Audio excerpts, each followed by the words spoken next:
Hello, hello. Papuri sa Diyos sa kaitaasan at sa mga kapatirang naririto, sumainyo nawa ang kapayapaan at pagpapala ng Diyos ngayong umagang ito. Nakakita po ako kanina, ang dami pong bago yan sa likod. Sa inyo pong lahat na nariyan, welcome po sa Jesus is Our Shelter Church. Kayo po ay tinuturing naming kapamilya po namin dito. Hindi ko na po kayo isa-isahin. Welcome po. Kami po ay nagagalak na kayo ay naparito. At ngayong umagang ito, yan po, bago po tayo tuluyang magsimula, tayo po ay manalangin. Let us pray. Tayo po ay pumikit yung mukha at manalangin. Ama naming Diyos na makapangyarihan sa lahat, tunay nga pong ikaw ang dakilang Diyos na nakakasiyasat ng aming mga puso. Ngayong umagang ito, Panginoon, kung anuman ang daladalahin ng bawat isa, nawa, ikaw po, Panginoon, ang mag-alis nito kung may kabigatan man sa kanilang mga puso. Nang sa ganon, Panginoon, lahat ng salita na kanilang maririnig ay kanilang mananamnam dahil wala silang bagabag, walang alalahanin. Nanamnamin naming lahat, Panginoon, ang iyong salita na dadaloy sa lugar na ito. Gamitin mo po ako na iyong lingkod na magsasalita ngayon. May babako nawa ang aking sarili, ikaw ang aking maitaas. Itago mo ako sa iyong likuran nang ikaw ang makita nila ng harapan. Lord, patawarin mo po kami sa aming mga nagawang kasalanan. Alam namin, binuhos mo ng ganap ang iyong pagpapatawad at paglilinis sa aming mga kasalanan. Buhat ng ikaw ay namatay sa krus ng Kalbaryo. Nawa, Lord, sa oras na to, ikaw po ang manguna. Ingatan mo ang apat na sulok ng tahanang ito. Nang sa ganon, walang anumang makapasok na gawa ng kaaway, kundi mamayani ang iyong Santong Espiritu sa lugar na ito. Maraming salamat po sa gagawin mo ngayong umagang ito. Ito po ang aming samot panalangin sa matamis na pangalan ng aming Panginoong Yesus. Amen.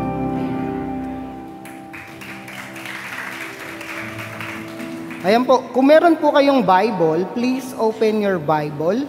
Ayan po, samahan niyo po akong basahin ang John chapter 11, verse 39 to 40. Actually, ang pag-uusapan po natin ngayon ay kabuuan ng John chapter 11. Ano po ba ang John chapter 11? Ayan po. Sabi po rito sa John chapter 11, verse 39 to 40. Pagdating nila roon, sinabi ni Jesus, alisin ninyo ang bato. Sumagot si Marta na kapatid ng namatay, Panginoon, tiyak na nangangamoy na ngayon ang bangkay. 4 na araw na siyang nakalibing. Sinabi ni Jesus sa kanya, hindi ba't sinabi ko sa iyo na kung sasampalataya ka, ay makikita mo ang kaharian ng kapangyarihan ng Diyos. Ang Diyos ang magpala sa kanyang mga salita ngayong umagang ito. Kung titignan po natin ang larawan, ano po ba yung napapansin po natin? Ayan, mga nakatingin po sila sa oras, di ba? So, ngayong umagang ito, tanungin ko po kayo, naranasan nyo na po bang mapunta sa isang waiting area o waiting room? Ayan. So, ano po bang pakiramdam, lalo na sa ospital? Alam ko naman po, lahat naman tayo nagpa-check up, lalo na po yung mga bata. Yung mga bata po. Ayan, lagi po yan. Suki, di ba? So, alam naman natin, meron daw pong mga bagay na mga ginagawa tayo kapag tayo ay nasa waiting area. Ayan. Habang tayo naghihintay. Lalo na po nga po yung mga bata. Ayan. Yung mga dual citizens, ika nga po. Sabi po, ang madalas daw pong ginagawa nila, number 1, naiinip. Ayan, mainipin. Ang tagal naman. Ilang number pa ba? Anong oras na ba? Yan yung mga kadalasang nila eh. Natatakot, ano kayang magiging resulta? Ano kaya sasabihin ni Doc? Ano kaya yung mangyayari? 'Di ba? Kahit na doon sa paghihintay sa mga kabataan, maghihintay kayo ng card o ng ano kayang resulta ng exam? Ano kayang resulta nung grades ko? 'Di ba? So, meron pa diyan yung naiinis. Ayan, inis. 'Di ba? Naiinis ka syempre. Ang tagal eh. Sasabihin mo, ang tagal. Anong oras tayo? Tanghalian na, hindi pa tayo nakakaluto, hindi pa tayo nakakauwi, nandito pa rin tayo. Yan yung madalas talaga eh. Galit. Ayan, marami diyan nagagalit sa kasama. Kasi sabi ko sa'yo, agahan natin eh. Sabi ko sa'yo, ganito eh. Ayan, 'di ba? Asa may tubig? Walang tubig. Di ba?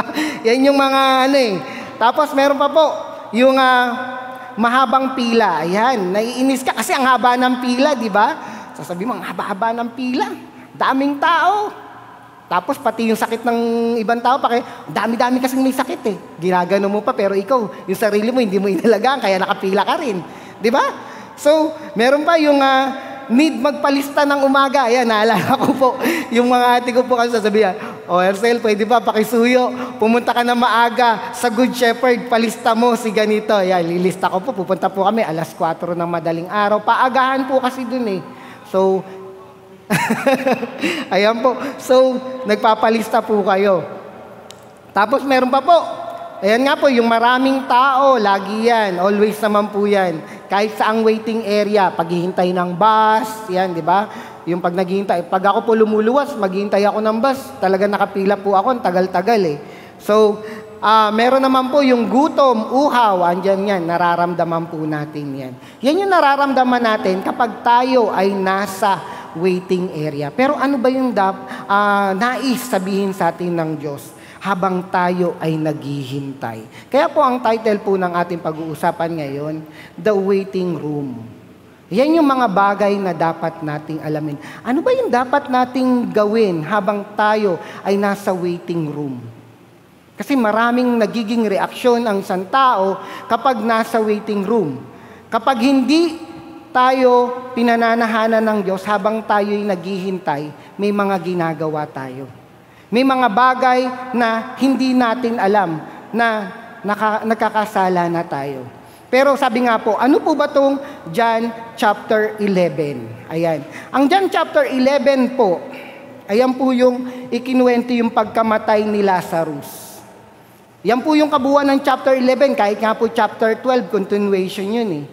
Yung chapter 11 po, ito po yung kwento ng tatlong magkakapatid. Sino po ba itong tatlong magkakapatid na to? Si Lazarus, si Maria, si Marta. Pinakita yung ugali ng mga magkakapatid dito sa chapter 11. Kung nanamnamin po natin yung chapter 11, pinakita dito kung sino ang magkakapatid. Sabi po dito, may isa daw pong lalaki sa John chapter 11, 1 to, ano po kasi yun eh, 1 to 50, ganun po yung something nun. Kung titignan po natin, sabi po dito, may isang lalaking taga Betania. Ito ay may sakit. Ayan. Ang pangalan niya ay Lazarus. Siya ay kapatid ni Marta at ni Maria.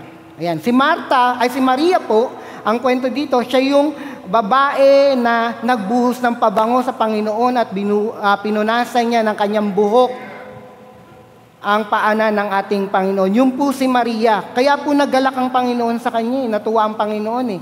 Di ba po, nakita niyo po yung kwento pa lang about kay Maria. Ang ganda nung laging pinapupurihan niya si Maria eh. Pinupuri kumbaga inaano ng Diyos. Hindi naman niya pinupuri. Nagagalak ang Panginoon, natutuwa sa buhay ni Maria. Dahil nakita niya na mas pinili ni Maria, di ba po? Mas pinili ni Maria ang makinig kaysa sa pumunta sa kusina. Di ba? Iba't iba kasi ang katangian talaga ng mga magkakapatid. Dito pinakita rin yung iba't ibang ugali ng magkakapatid. Ayan po. Kaya nga po, kung titignan po natin, sabi po dito, nagpasabi po yung magkapatid, yung dalawang babae, na pinasabi sa Panginoong Hesus na may sakit ang kanilang kapatid. At ito po ay nakarating ang balita sa ating Panginoon, pero nagpalipas pa ng 2 araw ang Panginoon. Nagpalipas pa siya. Dahil sinabi ng Panginoon na hindi naman niya ikamamatay. Ayun po yung sinabi ng Panginoon, hindi niya ikamamatay ang sakit na yon. Kasi alam ng Panginoon kung ano ang puso ni Lazaro. Kasi po, sabi po dito, sabi sa chapter 11, mahal ng Panginoong Hesus ang tatlong magkakapatid. Napakasarap po, di ba? Napakasarap kung yun yung maririnig mo na mahal ka ng Panginoon. Sobra. At yan din yung naisabihin sa atin ng Diyos, na tayo'y mahal ng Panginoon. Napakasarap. Kasi kung di ka ba namamahal ng Panginoon, mamatay ba siya sa krus dahil lang sa kasalanan mo? Di ba? Napakasarap. At sabi po dito, nung time daw po na yon na sinabi ng Panginoon na hindi niya ikamamatay yung sakit na yon. Pero alam ng Panginoon na hindi talaga mamamatay si Lazarus. Hindi spiritually po. Actually, yun po talaga. Spiritually, hindi siya mamamatay. Dahil kahit kailan, hindi mahihiwalay si Lazarus sa ating Panginoong Hesus. Yun po yung totoo dun. At makikita po natin dito, sa kwento po nito, kahit po yung mga alagad, kinwestiyon ng Panginoon eh. Tinanong siya ng mga alagad eh. At kahit din po, yung dalawang magkapatid, tinanong din siya. At dito rin po makikita natin na may nangyari sa Panginoon, kaya ayaw ng mga alagad na bumalik ang Panginoon sa Judea. Kasi sabi niya, Panginoon, di ba pinagtangkaan nga po yung buhay nyo? Pinagtangkaan yung buhay nyo dun eh. Bakit pa tayo babalik? Pinagtangkaan ng mga leader ng mga Pariseo, ng mga leader ng mga Hudyo. Bakit pa tayo babalik dun? Ano sabi ng Panginoon? Yung mga lumalakad daw sa umaga ay hindi matitiso dahil alam nila kung saan nanggagaling yung liwanag. Pero kung lumalakad ka ng madilim, talagang matitisod ka dahil wala kang liwanag. Di ba? Pero kung tignan natin yung literal na sinasabi ng Panginoon, yung liwanag na sinasabi doon, ang ating Panginoon, hindi yung liwanag ng araw. At kung titignan po natin maigi, sabi pa ng alagad, kaya po talaga tayo mag-ingat tayo sa Panginoon. Ingatan niyo po ang inyong pananalita, dahil kaya kayong subukin ng Lord. Dahil sa Bible, kahit si Peter, anong sabi niya? Panginoon, di po ako papayag na mangyari sa inyo yan. Pero sinubok si Peter. Ilang beses siyang tines? 3. Pedro, tandaan mo. Sa 3 beses mo kung titilao kang manok. Pero tingnan niyo to. Sino to? Si Tomas. Anong sabi ni Tomas? Siya kasi nagsabi na, Panginoon, binato ka doon, pinagtangkaan yung buhay mo eh. Pero tingnan niyo po, sabi ni Tomas, tara, samahan natin ng Panginoon. Mamamatay tayong kasama niya. Ang galing ni Tomas, di ba? Pero nung namatay ang Panginoon, ano sabi? Hindi ako naniniwalang nabuhay ang Panginoon. Kaya ginawa ng Panginoon, nagpakita kay Tomas eh. Tomas, ilagay mo ang daliri mo. Di ba? Nakita niyo po. Yung mga nagsasabi ng talagang yung test, yung faith, tinetest ni Lord na maigi. Tinitignan ni Lord kung pure ba talaga yung pag-ibig mo. Totoo ba na ibibigay mo yung buhay mo para sa akin? O matutokso ka pagdating ng oras na itetest na kita. Sorry po. Ito po. Wait lang po, inom po ako tubig.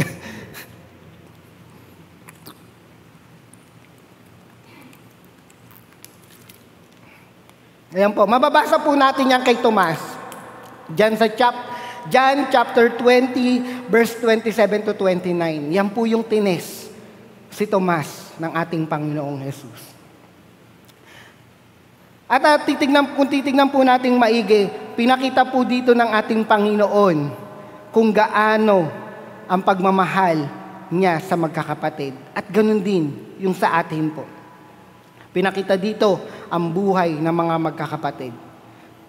Kaya po, ngayong umagang ito, samahan niyo po ako na pag-isipan at pagbulay-bulayan yung mga bagay na nais sa ating ipakita ng Panginoon. Kaya nga po, tingnan niyo po, ang sarap binuhay si Lazarus. At laging ginagamit ng Panginoon si Lazarus sa kanyang mga kwento. Talagang kaibigan niya talaga si Lazarus eh. At alam niya kasi na si Lazarus ay tapat. Kahit anong hirap ang ranasin, tapat si Lazarus. Kasi sa lahat ng kwento po ng Panginoon, hindi maganda ang sitwasyon ni Lazarus. Laging pulubi si Lazarus. Dahil yan yung kwento kay Lazarus eh. Pulubi siya, puro sugat, hindi maganda yung kondisyon. Yan po ang kwento kay Lazarus. Pero nagtitiis si Lazarus at nagtitiwala habang naghihintay sa magandang gagawin ng Diyos sa buhay niya. Yan ang naisipakita sa atin ng ating Panginoon. Pero ano ba yung common na ginagawa ng tao? Ito daw po yung mga common characteristic of people in the waiting room. Lalo na kung wala kang faith sa gagawin ng Diyos sa buhay mo. Kung hindi ka naniniwala na kayang gawin ng Diyos ang lahat ng bagay. Ito daw po, number 1, kapag tayo daw po o ang tao daw po ay walang faith na kayang gawin ng Diyos ang lahat ng bagay, siya daw po ay walang tiyaga. Nawawala yung tiyaga niya sa paghihintay. Ang nangyayari daw po, laging nagre-reklamo. Nagiging reklamador. Ayan. Mainipin. Ayan, nagiging na siya, kumbaga parang buribot. Marami ng tanong. Bakit ganito? Bakit ganyan? Lahat tinatanong na. Palatanong. Na para bang gusto na lang lahat, gusto niyang malaman. Number 2, sabi daw po, ang taong walang faith sa Lord habang naghihintay ay magagalitin. Ayan, kagaya po kanina, di ba sabi ko nga po, magagalitin. Talagang umiinit na ang ulo, lalo na pagkasama mo yung kapartner mo. Ano ba? Anong oras na? Ano ba sabi niya doktor? Di ba, ganyan galit na galit, gustong manakit Di ba?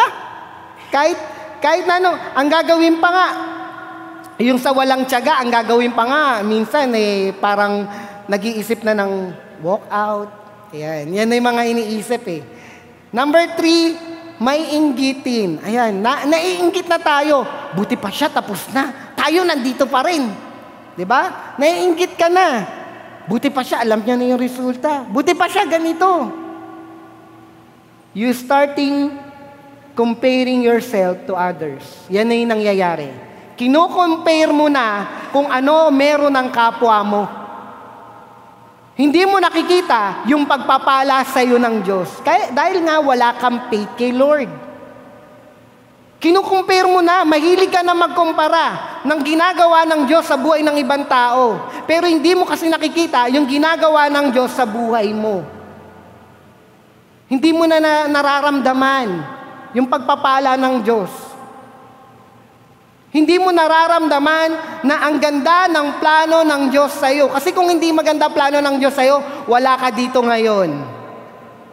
At hindi mo naririnig yung pagtutuwid niya sa ating lahat. Di ba?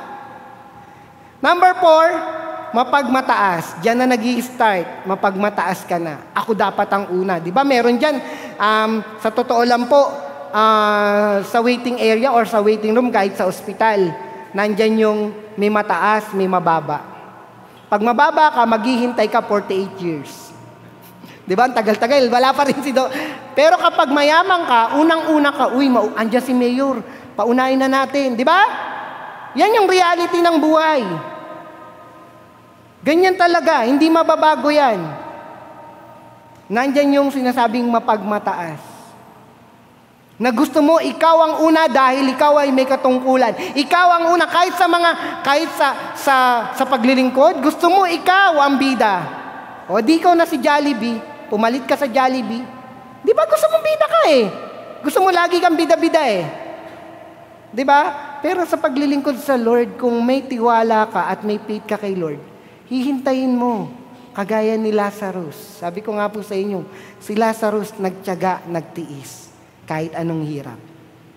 Number 5, bastos ang ugali. Diyan na po nag-i-start na meron ka nang sinasabi sa iyong kapwa. Diyan na nag-i-start na sinisiraan mo na ang iyong kapwa. Diyan na rin nag-i-start na laging gusto mo, inaapakan mo ang iyong kapwa. Mapanghama ka na. Pero hindi yan yung gusto ng Lord na maging ugali mo. Hindi yan yung gusto niya na maging pag-uugali nating lahat.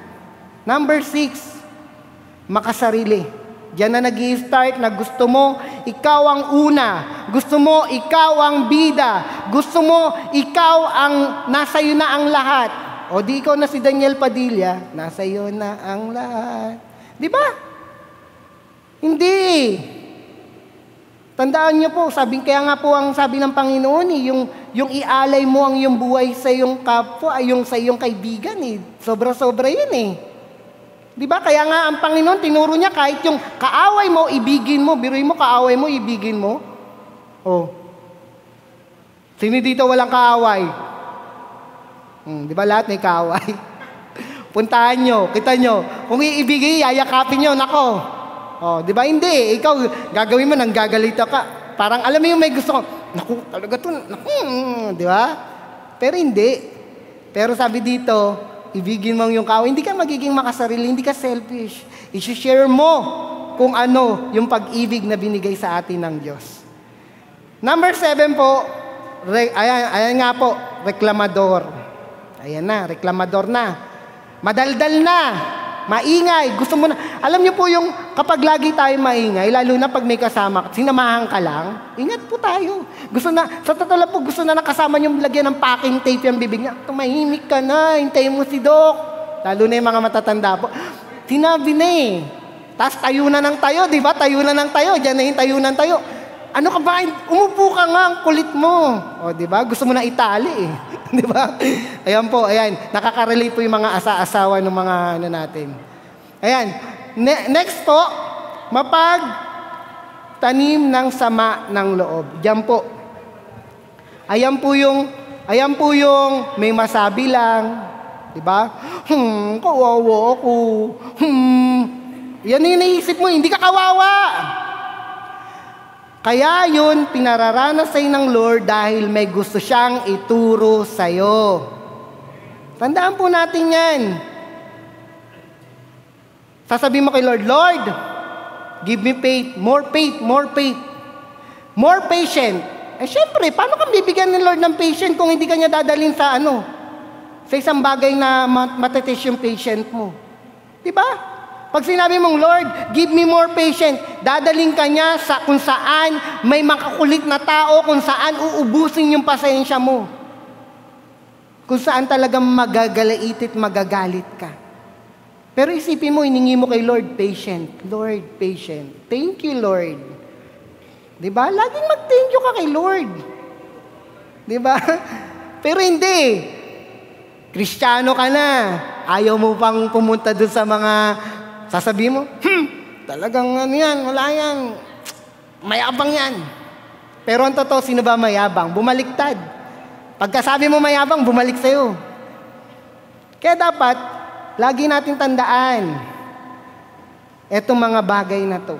Hindi dapat tayo nagiging mapagtanim ng sama ng loob.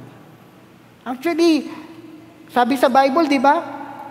Sa langit, pag pumasok ka sa langit, wala nang galit, walang tampo, walang makakapasok doon. Kaya ikaw, kung may tampo ka sa puso mo, tanungin mo sarili, makakapasok ba ako sa langit? Kasi sabi ni Lord, walang galit Ibig sabihin, makakapasok ka sa langit, pure.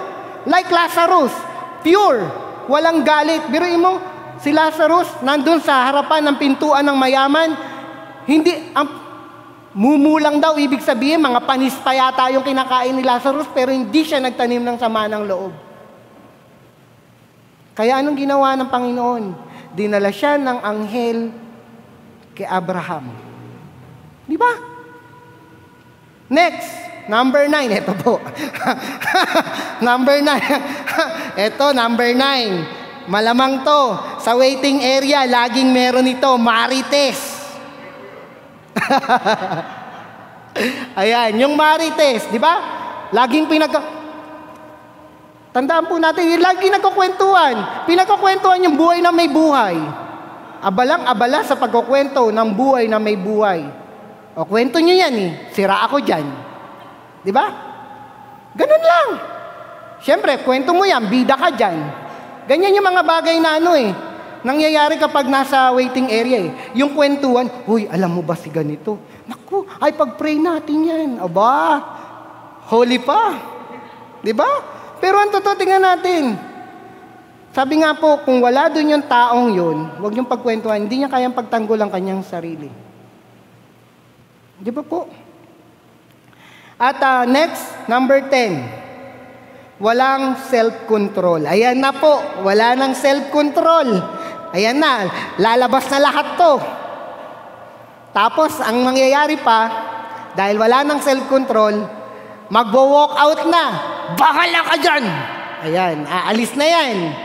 Siyempre, yung kasama, tatakbo, aalala. Anong gagawin? Ba't aalis ka?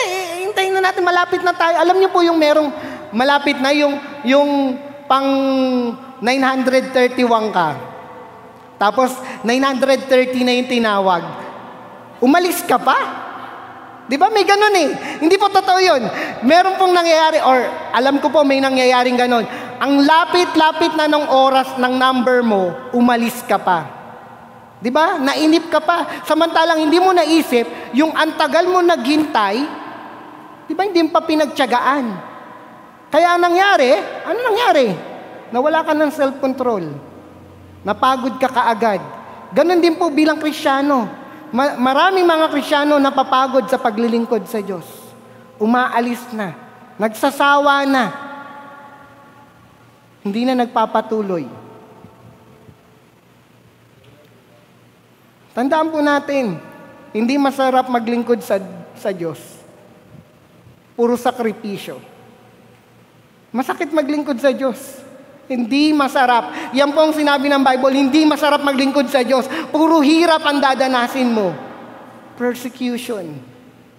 Yan ang nakita sa buhay ng mga apostol. Pero nagtiis sila. Dahil alam nila na may magandang bunga ang kanilang mga pagtsatsaga at pagtitiis. Kaya nga po, mga katangiang itinuturo ng Diyos habang tayo ay nasa waiting room. Ano ba yung mga bagay na itinuturo sa atin ng Panginoon habang tayo ay nasa waiting room? Ayan po. Sinabi po dito, habang tayo ay nasa waiting room, ayan po, have faith in God while waiting. Tayo raw po ay magkaroon ng pananampalataya sa Panginoon habang tayo ay naghihintay. Sabi po dito sa John chapter 11, verse 11 to 15, pagkatapos sinabi pa ni Jesus, ang kaibigan natin na si Lazaro ay natutulog. Pupunta ako roon upang gisingin siya. Sinabi ng mga tagasunod niya, Panginoon, kung natutulog siya, gagaling pa siya. Ang akala nila ay natutulog lang si Lazarus, pero ang ibig sabihin ni Jesus ay patay na si Lazarus. Kaya tinapat sila ni Jesus, patay na si Lazarus. Ngunit nagpapasalamat ako na wala ako roon dahil ang gagawin kong himala sa Kanya ay para sa kabutihan ninyo upang lalo pa kayong sumampalataya sa akin. Tayo na, puntahan natin siya. Makikita po natin dito, ang unang buhay na pinakita rito ay kay Lazarus. Ayan po. So makikita po natin na sometimes, kailangan pa nating makita yung mga bagay na ginawa ng Diyos bago tayo maniwala. Kasi ang buhay ng tao, laging sinasabi, or laging totoong reality, to see is to believe. Kapag nakita mo, actually, sa totoo lang, pag tinignan po natin, kapag merong isang taong nagpagaling, may pastor o merong lingkod ng Diyos na nagpagaling, pinupuntahan, dinudumog, sinasamba na yung lingkod ng Lord. Pero nakakalungkot, maraming ang nasisilaw sa ganung bagay. Pero hindi po dapat.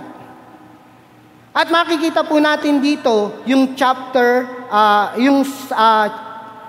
13, verse 13. Sabi po dito sa verse 13, ang akala nila ay natutulog lang si Lazarus, pero ang ibig sabihin ni Jesus ay patay na si Lazarus. Ano ba sabi sa chapter 12? Sinabi ng mga tagasunod niya, Panginoon, kung natutulog siya, gagaling pa siya. Tingnan po nating maigi to. Minsan, dumarating sa punto na pinangungunahan natin ang plano ng Lord.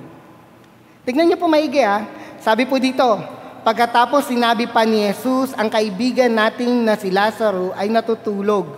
Pupunta ako roon upang gisingin siya. Sinabi ng mga tagasunod, sabi sa ibang salin, sinabi ng mga alagad, Panginoon, kung natutulog siya, gagaling pa siya. Sa buhay natin habang naghihintay, ganyan tayo Pinangungunahan natin si Lord. Dinidiktahan na natin kung ano yung dapat gawin ng Diyos sa buhay natin. Sa plano ng buhay natin, gusto natin tayo yung nasusunod. Hindi yung plano ni Lord ang nasusunod. Diba?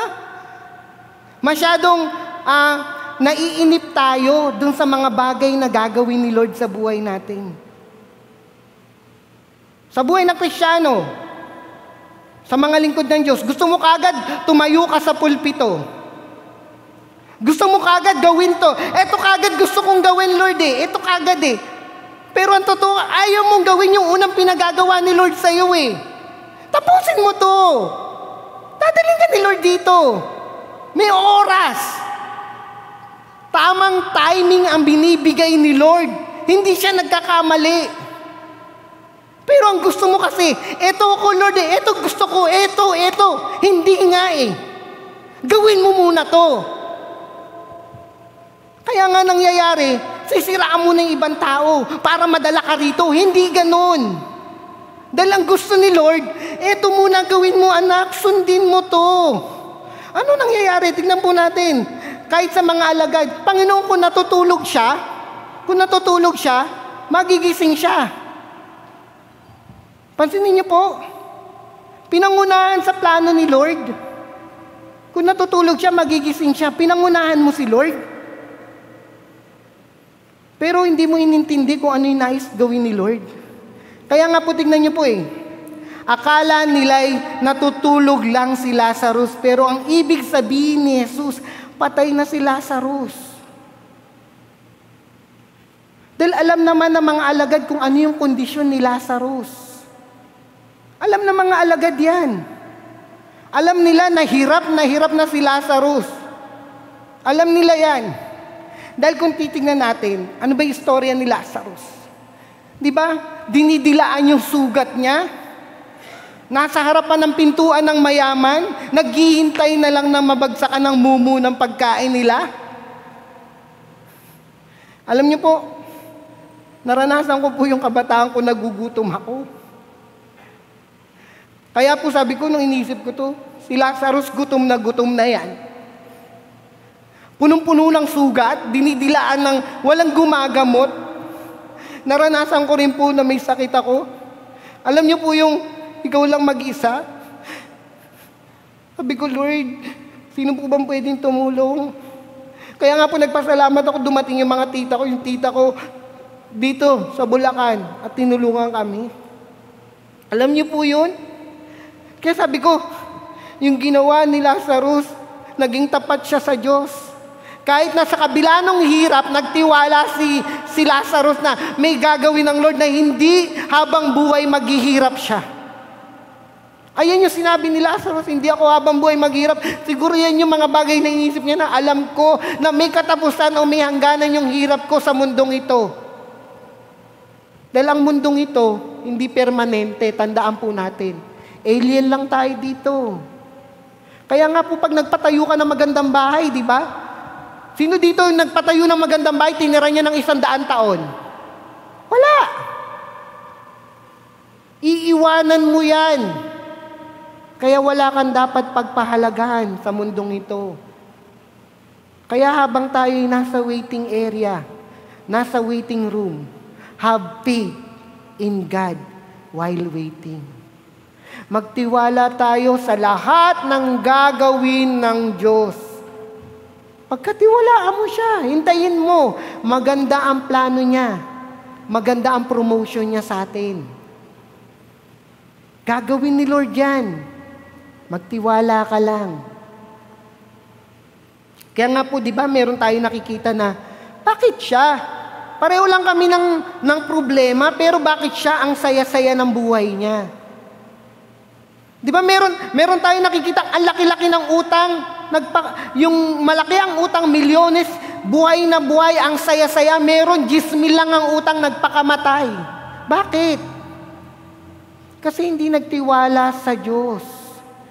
Hindi nagtiwala na kayang gawin ng Diyos ang lahat. Walang imposible sa Diyos. Kaya niyang i-provide ang lahat. Magtiwala ka lang sa Kanya. Yun po yung nais sabihin ng Lord sa atin. Kaya po, ulitin ko po, una, have faith in God while waiting. Kapag sinabing have faith in God, hindi ka na nagtatanong, hindi ka nag-aalala. Wala kang gagawing pag-aalala sa Diyos. Number 2, keep believing in God while waiting. Lagi kang maniwala sa Diyos na kaya niyang gawin ang lahat ng bagay. Sabi po sa John chapter 11 verse 21 to 24. Tignan niyo po, ang buhay namang ito ay buhay ni Marta. Ayan naman po ang pinakita dito. Buhay ni Marta. Kanina, buhay ni Lazarus. Nakita dito yung pagiging matapat ni Lazarus sa kabila ng lahat, naging matapat si Lazarus. Ito naman po, buhay ni Marta. John chapter 11, verse 21 to 26. Ano pong sabi dito? Sabi po dito, sinabi ni Marta kay Jesus, Panginoon, kung nandito kayo, ay hindi sana namatay ang kapatid ko. Tingnan nyo pa lang, ha? Sabi ko nga po sa inyo, God timing is always perfect. Pero anong ginawa ni Marta? Panginoon, sabi niya. Sinabi ni Marta kay Jesus, Panginoon, kung nandito kayo, ay hindi sana namatay ang kapatid ko. Sometimes sa buhay natin, kino-question natin si Lord, Lord, bakit nangyari ito sa akin? Bakit ito yung nangyari sa buhay ko? Pero ang totoo, hindi mo tinanong yung sarili mo. Ano bang ginawa mo sa buhay mo? Tatanungin mo sa Lord, ba't ako nagkasakit ng ganito? Bakit? Ano bang ginawa mo nung kabataan mo? Inabuso mo. Hindi ka sumusunod sa mga magulang mo. Pumupunta ka, umiinom ka. Lahat ginagawa mo. Nagpupuyat. Tapos tatanungin mo si Lord, bakit yun yung nangyari sa buhay mo? Samantalang narinig mo, itinuturo sa'yo na kailangan mong matulog ng maaga.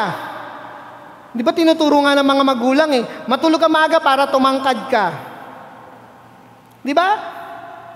Pero hindi po yun talaga yun. Matutulog ka kasi nagkakaroon ka ng brain development. Nagkakaroon ng development ang utak mo. Nagpupuyat ka. Oh, sige, gawin mo. Masaya ka, nag-e-enjoy ka, mag-ML ka, go lang. Pero tandaan mo, wag na wag mong sisisihin ng Lord pag nagkasakit ka. Dahil tandaan mo, kailangan ng isang tao ng pahinga. Bakit? Alam niyo ba yung puyat? Kala niyo maganda sa katawan? Mga kabataan, hindi maganda ang puyat sa katawan. Una sa lahat, sinisira niya ng atay mo. Kaya pumapangit ang balat mo. At alam niyo po ba na dapat ang tao ay natutulog, pag natutulog ka, fresh yung balat mo. Bakit? Ayan, yung mga, meron po tayo dito mga, ayan, sila ati, ano po, mga nurse po sila, yan, yung mga medical, ano po. Di ba po, ang 10 o'clock, dapat tulog na ang tao bago mag-10 10 o'clock to 4 p.m. po, yan po yung nagbabago o nagpapalit ang balat ng tao. Tama po ba ako? nagpapalit po ang balat ng tao. Ibig sabihin, nagre-rest. Imagine ninyo kapag kayo gising pa, hindi nakakapag-rest yung balat ninyo. Kaya ano nangyayari? Marami sa mga kabataan, mabilis tumanda. Di ba? Marami sa kabataan, mabilis tumanda. Bakit? Napupuyat. Pangalawa, pag nagpupuyat kayo, lumalapot ang dugo. Kaya nga po marami sa kabataan ngayon, batang-bata ring namamatay. Dahil inaabuso ang katawan. Di ba? Minsan tatanungin mo si Lord Minsan tinatanong mo si Lord, bakit? Pero hindi mo tanongin yung sarili mo, ano ba yung ginawa ko? Ano ba yung mga ginagawa ko? Kaya nga po, merong dito sa Pilipinas, may tinanong, kahit si Apo Wang-Ud tinanong po yan, na bakit ang haba ng buhay nila? Yung mga tinanong ng 100 years old na yung buhay. Tinanong sila ng lifestyle. Kumakain lang sila ng gulay, hindi sila kumakain ng mga taba. Di ba? Sasabihin mo, bakit ka inatake? Kaantakaw mo sa taba Kain ka pa ng lechon. Di ba? So, tingnan po natin. Basahin ko po ulit. Sinabi ni Marta kay Jesus, Panginoon, kung nandito kayo, ay hindi sana namatay ang kapatid ko. Ngunit kahit ngayon, alam kong ibibigay sa inyo ng Diyos ang anumang hilingin ninyo sa Kanya. Sinabi ni Jesus sa kanya, muling mabubuhay ang kapatid mo. Sumagot si Marta, alam ko pong mabubuhay siyang muli sa huling araw, kapag bubuhayin na ang mga patay. Sinabi ni Jesus sa kanya, ako ang bubuhay sa mga patay, at ako rin ang nagbibigay ng buhay. Ang sumasampalataya sa akin, kahit mamatay, ay muling mabubuhay.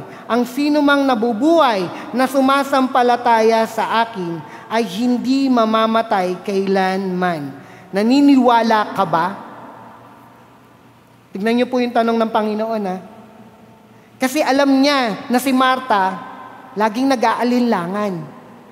Pero ganun pa man, mahal niya si Marta. Kasi kung hindi po, bakit sasabihin ng Panginoon yung huling salita? Bakit sasabihin ng Panginoon na naniniwala ka ba? Ayan. Naniniwala ka ba sa sinabi ko? Hindi tatanungin ni Lord yan kung kasi alam ni Lord kung ano yung puso natin. Kaya ikaw ngayon, naniniwala ka ba na kayang gawin ni Lord ang lahat ng bagay sa buhay mo? Kasi kung naniniwala ka, bakit may duda ka? Bakit nag-aalinlangan ka? Bakit tinatanong mo si Lord? Like Marta. Anong sabi ni Marta? Kung dumating po kayo, di sana buhay pa. Nag-aalinlangan Pero alam ng Lord na kaya ngayon na siya dumating dahil alam niya na kaya niyang buhayin si Lazarus. Kaya nga po doon sa uli, di ba? Kaya kong buhayin ang patay, sabi ng Panginoon. At yung mga nabubuhay, na naniniwala sa akin, hindi kailanman mamamatay. Hindi yun physical, spiritual yun. Yung sinasabi ng Panginoon, spiritual life. Kamusta ang spiritual na buhay mo? Malusog ba yan? Kamusta ang spiritual na buhay mo? Pinakakain mo ba yan? Tandaan po natin, tubig, gulay, prutas, manok, ayan, kahit anong pagkain yan, physical na pagkain ng katawan. Pagkain ng physical na katawan. Pero ang salita ng Diyos, pagkain ng spiritual na buhay mo. Kapag ang tao hindi kumain ng isang araw, nakakaramdam ng gutom. 3 araw, medyo hindi na maganda, nanlalata na yan. Di ba? At kung hindi talaga kumakain, kung titignan niyo po, Ayan, pwede nyo naman pong i-google. Sa Africa, hindi po kumakain yung mga kabataan dun. Payat na payat sila. Actually, yung cookies nga nila dun, yung po yung galing sa putik eh. Pinagtsatsaga nilang kainin yun. Marami sa mga taga-Africa malnourished. Hindi po sila kumakain ng physical eh. Imagine niyo na, kamusta yung spiritual mo? Kumakain ba araw-araw yan? Kumakain araw-araw yan? Ano bang life verse mo? Anong devotion mo ngayon? Pwede mong share? O wala? Ginutom mo ang spiritual mo ngayon. Di ba po? Kailangan po natin pakainin. Hindi lang ang ating physical, kundi pati ang ating spiritual. Hindi dapat ginugutom yan. Dahil kung yan ay bubusugin mo, alam mo kung ano ang gagawin mo sa waiting room. Dahil naniniwala ka na kayang gawin ng Diyos ang lahat ng bagay. Number 3 po.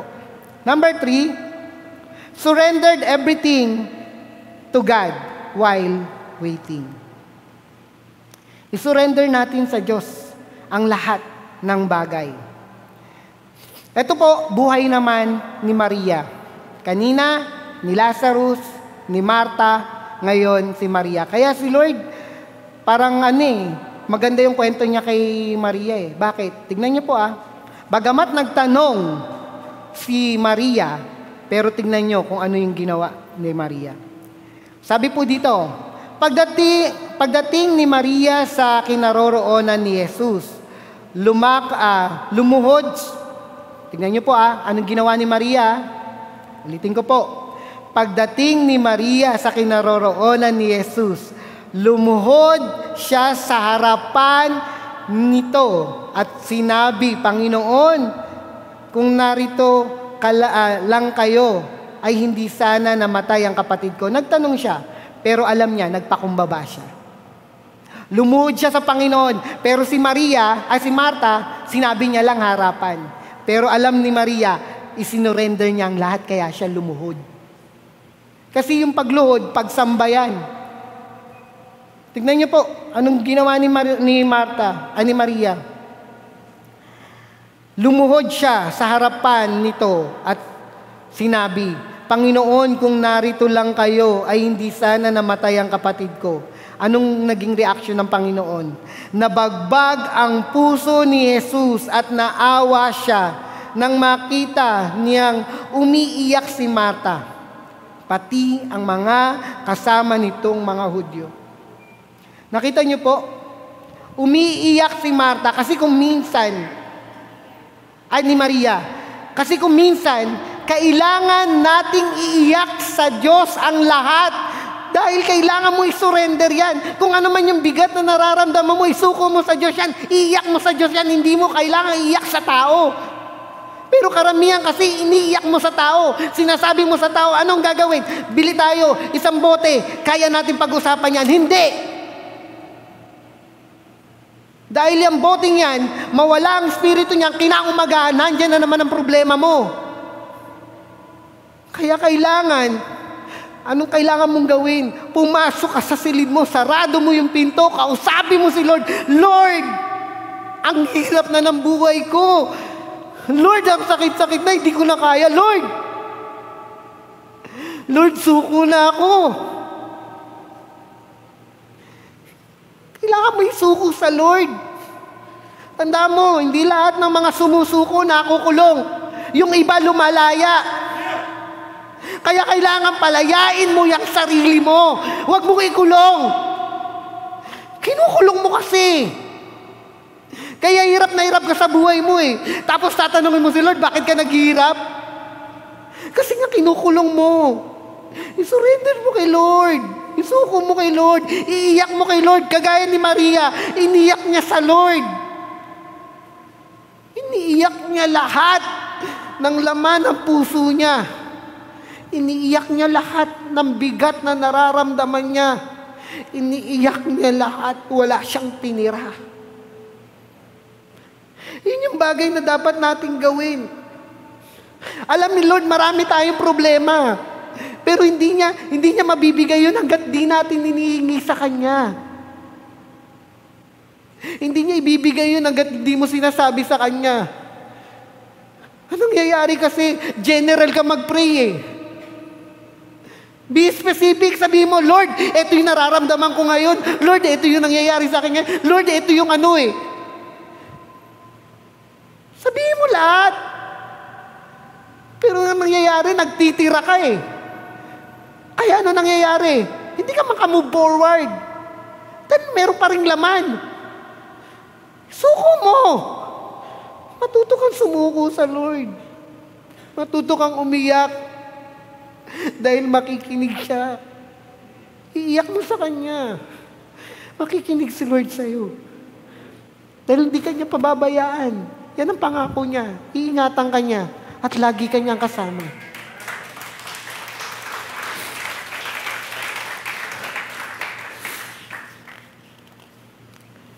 Sabi po sa John chapter 11, verse 24 to 27.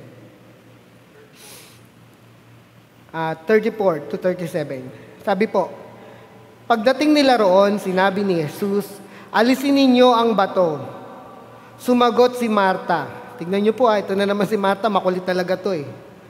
Sumagot si Marta na kapatid ng namatay, Panginoon, tiyak na nangangamoy na ngayon ang bangkay. 4 na araw na siyang nakalibing.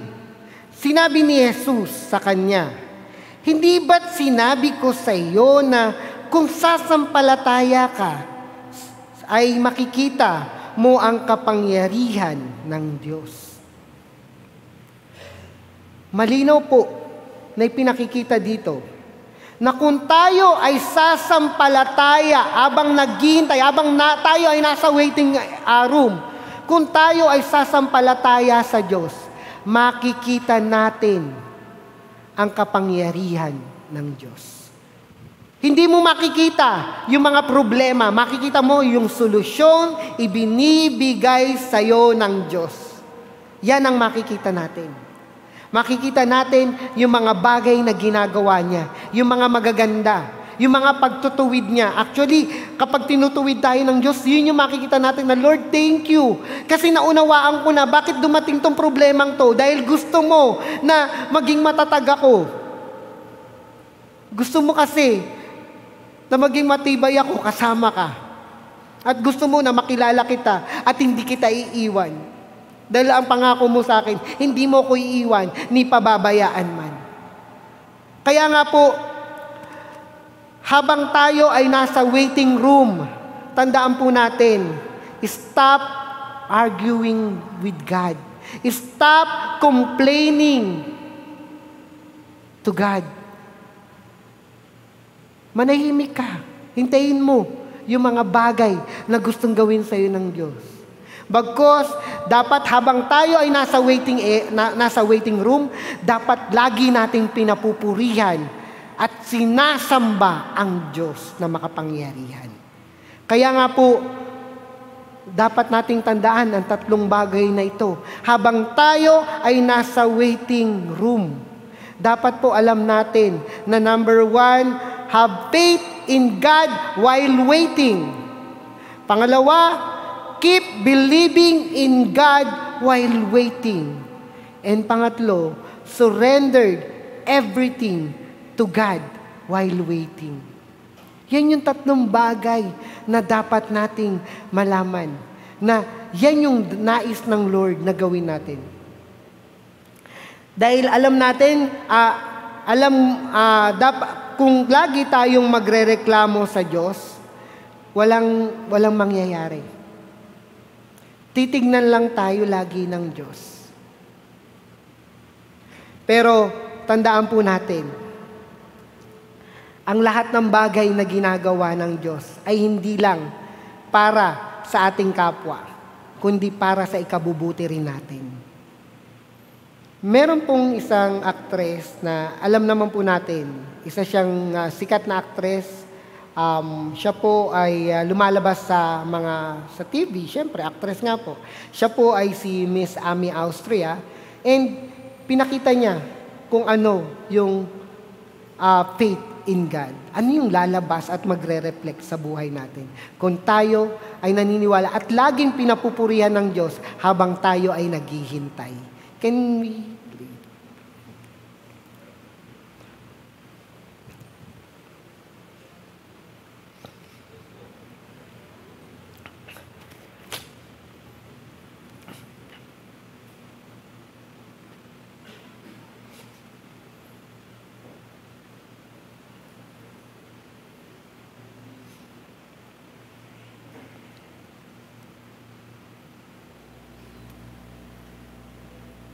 Bakit ganyan ang Diyos? Bakit kailangan pinupuri pa siya? Ano ba siya? Insecure ba siya?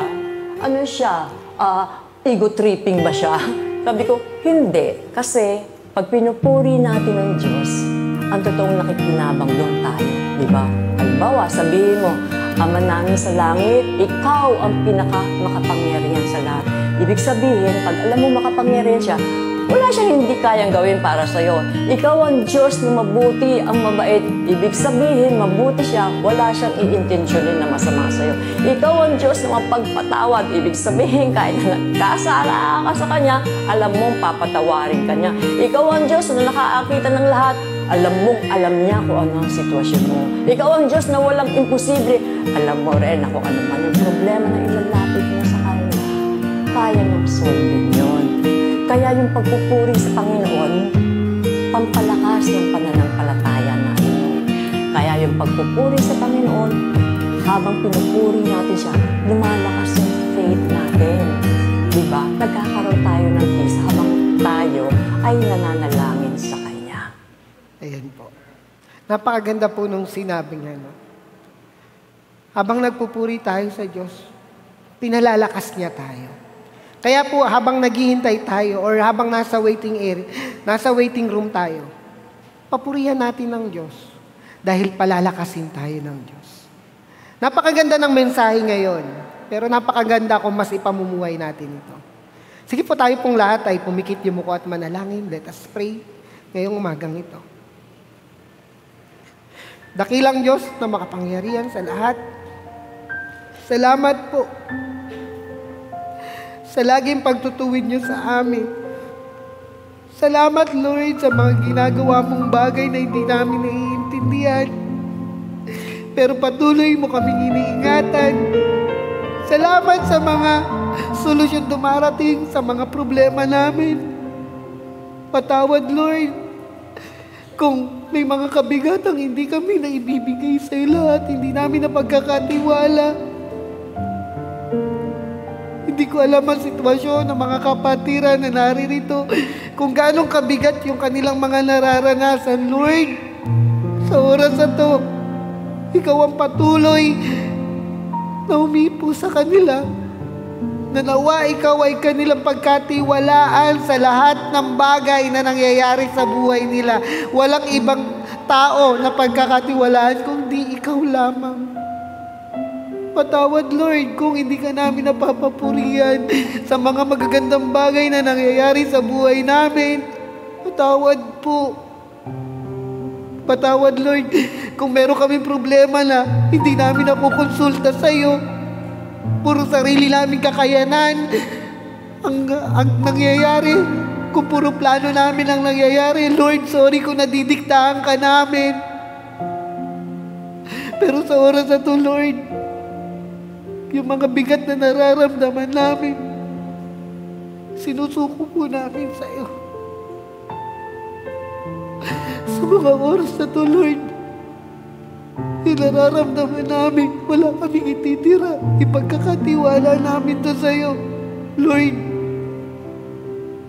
nakakapagod. Pero hindi kami hihinto dahil magtitiwala kami sa'yo. Lord, nakakainip. Pero hindi kami titigil dahil kasama ka namin. Lord, nakakasawa na pero hindi ka magpapatuloy kami. Dahil alam namin, hindi mo kami iiwan, di pababayaan man. Salamat, Lord, sa mga salita na dumaloy ngayong araw na to, na nawa ay maging ilawan namin sa aming buhay. Salamat po. Ito po ang aming samot panalangin. In Jesus' mighty name we pray. Amen and amen.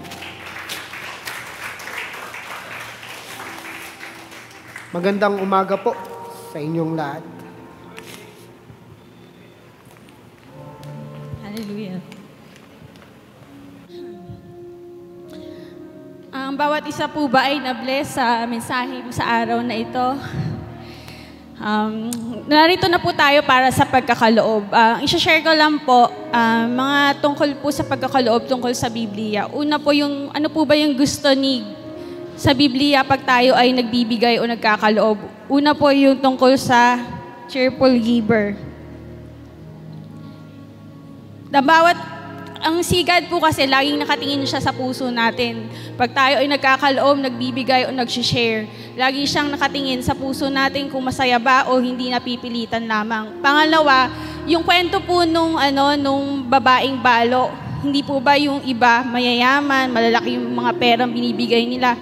Pero yung babaeng balo, barya lang kung titingnan niyo yung binigay niya. Pero sa totoo lang, yun na yung lahat sa kanya, di po ba? Yung pong papapakita, actually pinuri ni Lord yung babaeng balong ito. Bakit po?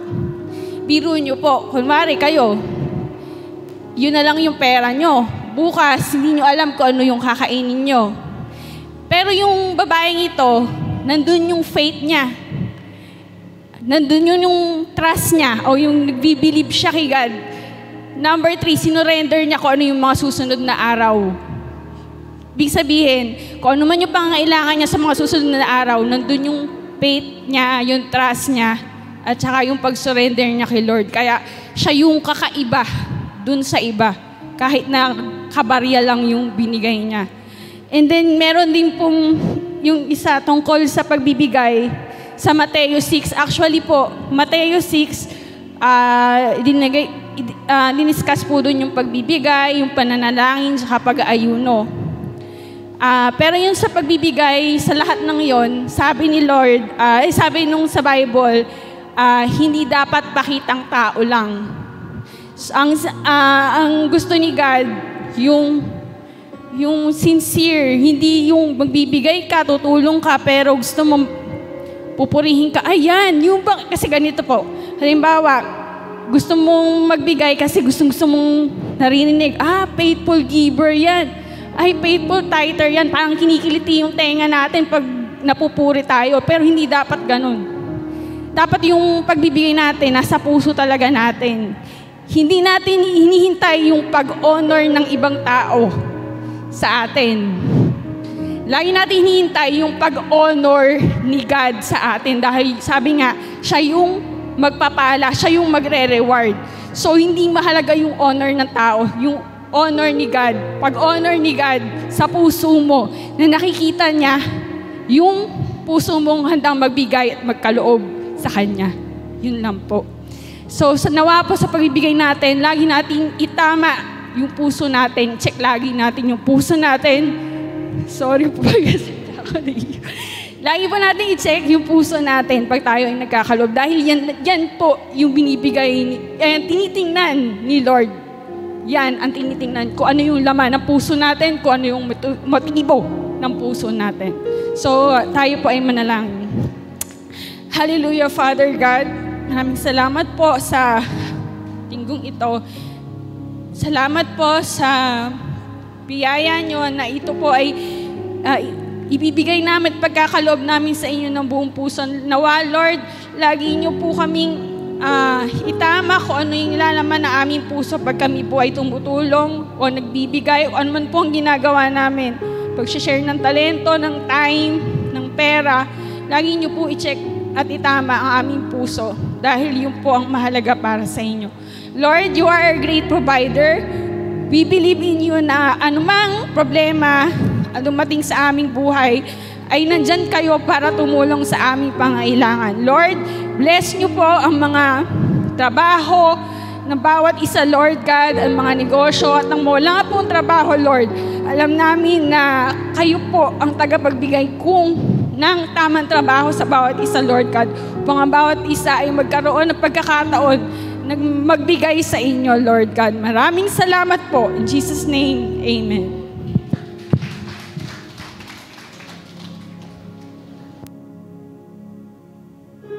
Kami narito ngayon at nananabig sa inyong presensya. Kita mo luwalhati ng iyong mukha.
Matagal na rin itong panahon, walang sagot sa aking mga tanong. Isip ko'y lito't gulong-gulo, di ko malaman kung paano. Di ko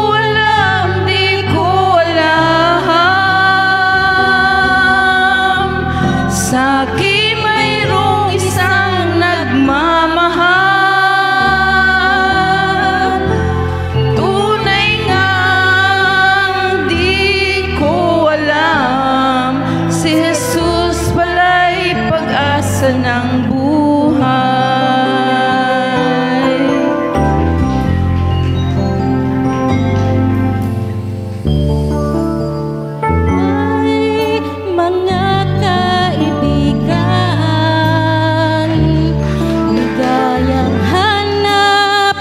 Kanila'y kulang, kasiyahan ko ay paimbabaw.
Ayan,